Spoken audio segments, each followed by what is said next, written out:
ای تشنه صد پاره تن ای بی کفن وای ای بی کفن. ساتویں امام کے ساتھ کیا کیا چاہنے والوں نے. آج کے دور میں مرجع اپنا وکیل کسے قرار دیتا ہے؟ جسے لوگوں میں سب سے مناسب ترین فرد سمجھتا ہے اسے قرار دیتا ہے نا. تو امام وقت کسے قرار دے رہے ہوں گے؟ جو ان لوگوں میں فکر و عمل کے اعتبار سے سب سے پاکیزہ ہے. کیا کیا ان لوگوں نے؟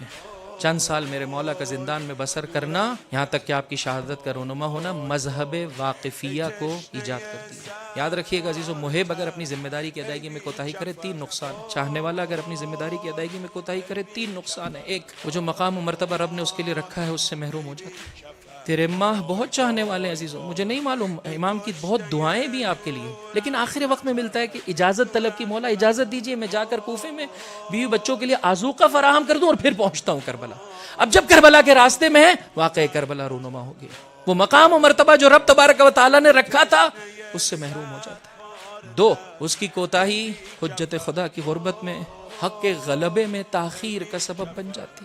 اگر توابین نے کوتاہی نہ کی ہوتی عزیزو تو شاید کربلا رونما نہیں ہوتی. تیسری اور آخری شے عزیزو، یہ بہت خطرناک ہے.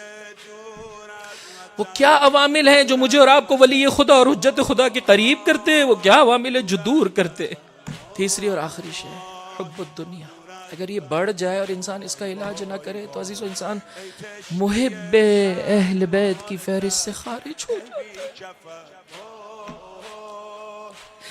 امام کے وکلاء آئے، جب 8ویں امام نے خط لکھا ان میں سے کسی ایک لعین کو تو کہنے لگا کہ ایسی کوئی خبر نہیں. کہا موثقہ ذرائع سے معلوم ہے شہادت رونما ہو چکی ہے، ہم نے ان کے اموال کو تقسیم کر دیا، جو بھی مال و اسباب تیرے پاس ہے 7ویں امام کی نسبت سے اسے دے دے. کہا کنیزوں کو آزاد کر دیا گیا، انہوں نے شادی کر لی ہے، اور اگر مان بھی لیا جائے تو انہوں نے مجھ سے، آپ دیکھیں یہ جسارت وجود میں پیدا ہو جاتی ہے. وگرنہ محب عزیزوں اس کی زندگی میں جسارت نہیں ہے. محب کی 2-3 علامتیں آپ کی خدمت میں پیش کر دوں. ایک، جسارت نہیں ہے اس کی زندگی میں.